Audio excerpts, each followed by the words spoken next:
धवलपुर नामक गांव में चंदन नाम का एक लकड़हारा अपने बेटे के साथ रहा करता था। चंदन बहुत ही गरीब था। वो दिन भर जंगल में लकड़ियां काटता और शाम होने पर उन लकड़ियों को गांव के बाजार में जाकर बेच आता।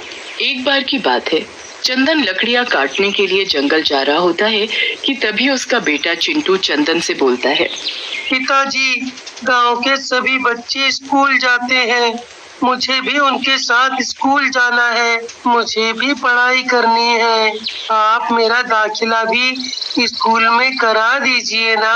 बेटा, मैं तो कब से तेरा दाखिला स्कूल में कराना चाहता हूँ, मगर क्या करूँ, लकड़ियाँ बेचकर भी मैं इतने पैसे नहीं इकट्ठा कर पाता हूँ कि तुझे स्कूल भेज सकूं। तो ठीक है, जब तक आप मेरा दाखिला स्कूल में नहीं करा देते, तब तक मैं आपके साथ जंगल जाकर लकड़ियाँ काटने में आपकी मदद करूँगा। नहीं नहीं बेटा, मैं तुम्हें अपने साथ जंगल में नहीं ले जा सकता। अगर किसी जंगली जानवर ने तुझ पर हमला कर दिया तो फिर मेरा क्या होगा? और वैसे भी तेरे सिवा इस दुनिया में मेरा है कौन? चिंटू अपने पिताजी की बात नहीं सुनता और उनके साथ जंगल में जाने की जिद करने लगता है। ठीक है बाबा, ठीक है, तू भी मेरे साथ जंगल चल, पर जंगल में जरा होशियार रहना, ठीक है? ऐसे बोलकर चंदन अपने बेटे चिंटू को जंगल में अपने साथ ले चलता है। चिंटू भी रोज अपने पिताजी के साथ जंगल जाया करता और लकड़ियां काटने में उनकी मदद कराया करता। एक दिन जब चंदन जंगल में लकड़ियां काट रहा होता है तो वो अपने बेटे चिंटू से बोलता है, बेटा चिंटू, आज बहुत धूप है, ऐसा करो तुम उस पेड़ के नीचे जाकर बैठ जाओ, मैं भी जल्दी से लकड़ियां काट लेता हूँ। चिंटू सामने वाले पेड़ के नीचे जाकर बैठ जाता है और एक लकड़ी के टुकड़े से मिट्टी में गड्ढा खोदने लगता है। तभी उस गड्ढे में से एक सोने का सिक्का मिलता है, जिसे वो अपने पिताजी को दिखाता है। फिर चंदन उसी गड्ढे को और गहरा करने लगता है तो उसे उसमें से कुछ और सोने के सिक्के मिलते हैं। अरे वाह पिताजी, हमारे तो मजे आ गए। देखो तो ये सोने के सिक्के कैसे चमचमा रहे हैं। और उन सिक्कों को बेचकर वो भी अमीर हो जाते हैं। तभी चंदन का बड़ा भाई मोहन और उसकी पत्नी नेहा चंदन के घर आते हैं और चंदन के घर को देखकर उन दोनों की आंखें फटी की फटी रह जाती हैं। अजी, ये चंदन रातों रात इतना पैसे वाला कैसे हो गया? एक दिन था इसके घर में खाने के भी लाले पड़े हुए थे और आज देखो तो जरा, इसके घर की तो रूपरेखा ही बदल गई। अरे जरा जाकर पूछो तो सही उससे कि आखिर ये चमत्कार हुआ तो हुआ कैसे? अरे भाग्यवान, ऐसे बोल रही हो जैसे मैं उससे पूछूंगा और वो सब मुझे बता देगा, हैं? अरे छोटा भाई है आपका, अगर ना बताए तो दो रखना उसके कान के नीचे, फिर देखना कैसे कुछ नहीं बकता वो। अरे हमें भी तो पता चले कि उसके पास एकदम से इतना सारा पैसा आया तो आया कहाँ से। फिर मोहन भी जंगल के अंदर जाता है और देखता है कि चंदन लकड़ियां काट रहा है। अरे चंदन, तू यहाँ? मैं कब से तुझे ही ढूंढ रहा था। अरे चंदन, एक बात तो बता, तेरे पास आखिर इतने पैसे कहाँ से आए जो तू इतना अमीर बन गया है? मगर चंदन मोहन को सोने के सिक्के वाली बात नहीं बताता और लकड़ियां काटने लगता है। मोहन गुस्से में आकर चंदन से उसकी कुल्हाड़ी छीन लेता है। तो तू ऐसे नहीं बताएगा, रुक, अभी मैं तुझे तेरी ही कुल्हाड़ी से काट देता हूँ। या तो तू मुझे बता कि तेरे पास इतने पैसे कहाँ से आए, नहीं तो मैं तुझे और तेरे बेटे को काट कर इसी पेड़ पर लटका दूंगा। चंदन के कुछ ना बताने पर मोहन गुस्से में आकर चंदन और चिंटू को कुल्हाड़ी से मारकर उन दोनों को पेड़ से लटका देता है और वहाँ से भाग जाता है।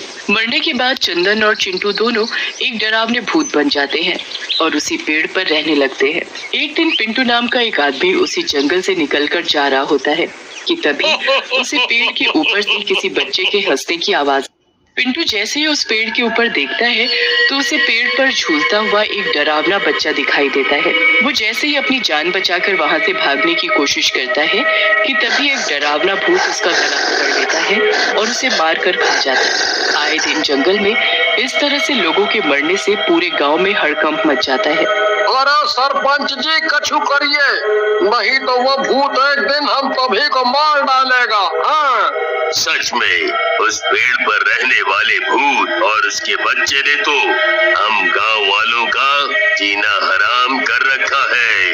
क्या किया जाए कि वो भूत और उसका बच्चा इस जंगल से चले जाए। ऐसा बोलकर सभी गांव वाले अपने अपने घरों में चले जाते हैं। इस बात को कुछ दिन बीत जाते हैं और सभी गांव वाले अब उस जंगल के रास्ते से आना जाना बंद कर देते हैं। एक रात जंगल में पेड़ के ऊपर चंदन भूत अपने बेटे चिंटू से बोलता है, इन सभी गांव वालों को क्या हो गया है? कई दिनों से एक भी गांव वाला इस जंगल के रास्ते से नहीं गुजरा है। हाँ पिताजी, आप सही बोल रहे हो। पिताजी, मुझे तो बहुत भूख लगने लगी है। भूख तो मुझे भी लगी है।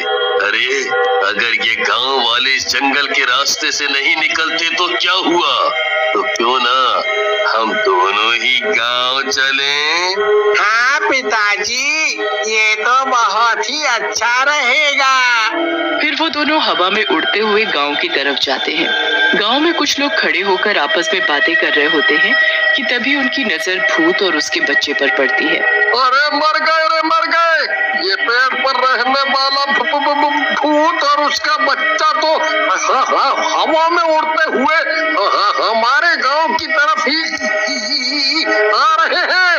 अरे सभी को अपनी जान प्यारी है तो जल्दी भागो यहाँ से। फिर सभी गांव वाले भूत से डरकर इधर उधर भागने लगते हैं। अरे मुझसे बचकर कहाँ जाओगे? फिर भूत गगन को पकड़ लेता है और फिर भूत और उसका बेटा गगन को भूत के जाते ही सभी गांव वाले इकट्ठा हो जाते हैं और सरपंच जी से बोलते हैं, सरपंच जी कछु कीजिए। अरे अब तो ये कमबख्त भूत और उसका बेटा हमारे गांव में भी घुस आए हैं। जरा देखो तो बेचारे गगन का क्या हाल कर दिया है उस भूत ने। इस भूत और उसके बच्चे को उस पेड़ से भगाना हम आम आदमियों के बस की बात नहीं है। मैं एक तांत्रिक बाबा को जानता हूँ, अब तो वही हमारी मदद कर सकते हैं। फिर सरपंच जी तांत्रिक बाबा को बुलवाते हैं और उन्हें सारी बात बताते हैं। फिर सरपंच जी गांव के कुछ लोगों को और तांत्रिक बाबा को जंगल के अंदर ले जाते हैं। यही है वो पेड़ जिस पर भूत और उसका बच्चा रहता है। तांत्रिक बाबा मंत्रों की ताकत से भूत और उसके बच्चे को बुलाता है। अच्छा, वो ही है वो भूत जिसने गांव वालों का जीना हराम कर रखा है। फिर तांत्रिक बाबा मंत्र पढ़ना शुरू करते हैं और अपने झोले से भभूत निकालकर भूत पर फेंकते हैं। अरे ओ तांत्रिक, ये क्या कर रहा है तू? लगता है तुझे अपनी जान प्यारी नहीं है, जो तू यहाँ मरने के लिए चला आया है। सीधे तरीके से इस पेड़ को छोड़कर यहाँ से दूर कहीं और चला जा, नहीं तो अच्छा नहीं होगा तेरे लिए। नहीं तो मैं तुझे इस भभूत से अभी के अभी भस्म कर दूंगा। नहीं, हमें भस्म मत करना। हम इस पेड़ को छोड़कर कहीं नहीं जा सकते। मगर क्यों नहीं जा सकते? ऐसा क्या हुआ है तुम्हारे साथ जो तुम इस पेड़ को नहीं छोड़ सकते? फिर भूत तांत्रिक बाबा को सारी बात बताता है। तो तुम वो लकड़हारे चंदन और चिंटू हो? हे भगवान, तुम्हारे बड़े भाई ने तुम दोनों को मारकर इसी पेड़ से लटका दिया था। ये तो बहुत ही बुरा किया उसने तुम दोनों के साथ। मैं तुमसे वादा करता हूँ कि मैं उस मोहन को फांसी की सजा जरूर दिलाऊंगा।